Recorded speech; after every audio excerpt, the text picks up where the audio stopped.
Well, howdy, and welcome to Cryptid Caravans. We're hauling in new monsters all the time. I seem to be stuck in this room for the foreseeable future. So let's take a mental hop across the pond to merry old London town for today's cryptid. Well, he's actually more of an urban legend, but hey, it's my show. So now we gotta go back to the past with Spring-Heeled Jack.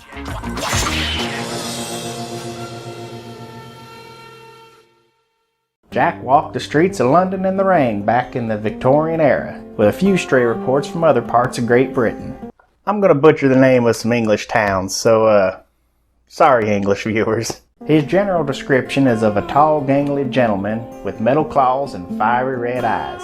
He often wore a dark cloak with some type of helmet, and he could spit blue flames. Well, I can do that too after a bowl of 5-alarm chili. Fire.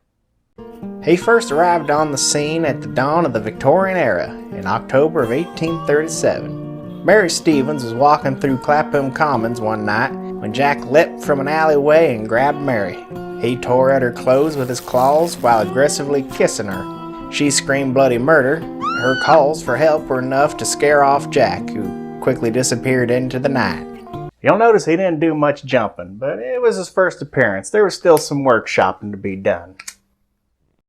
The following night, Jack made a scene by leaping in front of a carriage. He spooked the horse and driver, causing the carriage to veer off and crash, injuring the driver. He escaped by making a jump over a 9-foot wall, cackling like a madman all the way. The driver mentioned that Jack had sick moon shoes. For the next few months, minor reports would spring up across London and the surrounding countryside. The attacks became such an issue, the mayor of London, Sir John Cowan, called an emergency meeting to address Spring-Heeled Jack, but it didn't deter Jack's attacks. An ineffective politician? I've never heard of that before. In February of 1838, Jack would cement his legacy. On that night, Jane Alsop received a knock on her door. She answered her door to a man in a cloak claiming to be a police officer. He hurriedly requested she bring him a candle as he had cornered Spring-Heeled Jack in the alley. I guess he wanted to get a real good look at him. She obliged nonetheless and brought the policeman a candle.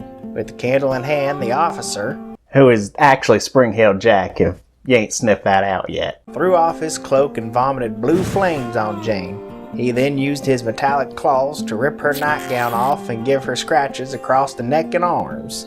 Yeah, he's a bit salty. It was only when Jane's sister rushed towards the door that Jack fled into the night. In Limehouse, Lucy Scales and her sister were walking home from her brother's house. While passing Green Dragon Alley, a cloaked figure with a lantern approached Scales, who had walked ahead of her sister. The figure breathed a blue flame on her face. She lost her sight temporarily and fell into a fit of seizures that lasted for several hours. Jack didn't give her no lines and kept his hands to himself. This time, he simply walked away. Lucy's brother heard her screams, and with the sister's help, they brought Lucy home and attended to her until her seizures subsided. After that attack, Jack would go quiet for some time. The press, however, was very talkative. London tabloids would attribute unsolved crimes to Jack to sell papers. Penny dreadfuls were written around the legend of Spring-Heeled Jack, making him a devilish figure. Jack became a boogeyman for Victorian mothers to frighten their children. How did that even just happen? Anyway, Jack would make his grand return 40 years later in 1877. A sentry patrolling Aldershot Barracks was approached by a strange figure who slapped him on the face several times. Another guard fired at the figure, but the bullet seemed to pass through him. Or he just missed. Jack escaped by leaping away. That same year in Lincolnshire, Jack was seen wearing a sheepskin. Hey, he may be a cryptid, but he still keeps up with the latest fashion trends. Not a fan of his fashion choice, an angry mob chased him down, cornering him in an alley. The mob shot at him, but again to no effect. Or they just missed. He noped out of there by leaping up and over the crowd. 10 years later, Jack was seen on the rooftop of St. Xavier's Church in Liverpool. There is a slight possibility that Jack made an American tour in the following decade, but the details are sparse. A century later in Attercliffe, locals complained of a red-eyed figure jumping down from rooftops to punch women. At least he gave up trying to disrobe them. A salesman in 1986 met a man in the middle of the road who slapped him and then jumped away. Basically, if you get slapped in England, just blame Spring-Heeled Jack. But who or what is behind that cloak?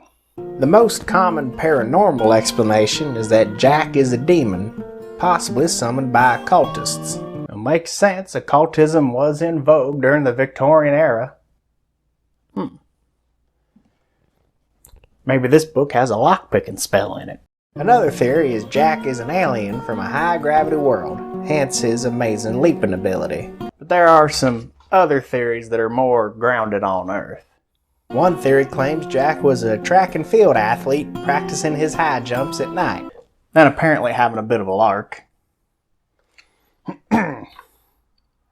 Clock 2, Barada, Nikto.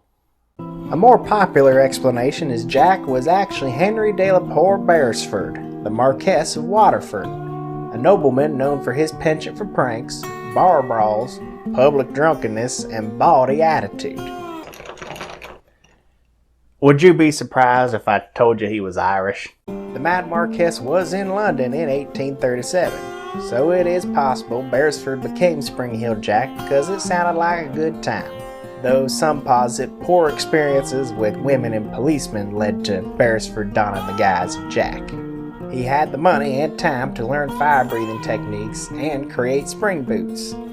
But the fire and leaping abilities could be later embellishments added on to the story. The Marquess would die in 1859 from a horse riding accident, so Jack's activity in the 1880s would have to be chalked up to copycats. Whoever was behind Spring-Heeled Jack, I hope that they held on to the marketing rights. As mentioned, Jack became an instant classic. By the 1900s, there were Spring-Heeled Jack comics presenting him as an anti-hero. There are plenty of books about Jack, from Philip Pullman's Spring-Heeled Jack, The Strange Affair of Spring-Heeled Jack, and The Mystery of Spring-Heeled Jack.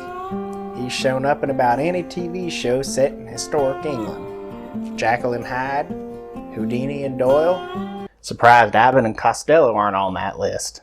He made it into Assassin's Creed Syndicate, and his boots show up in Elder Scrolls Oblivion. There's even a craft coffee brand and a ska band named after him. That's how you know you really made it big.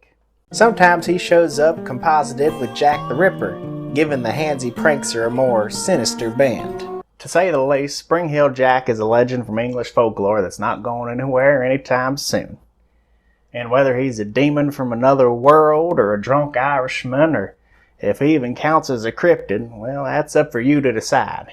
I just give you the history. Wait a minute. I think I got it. Hang on. This is just the bathroom.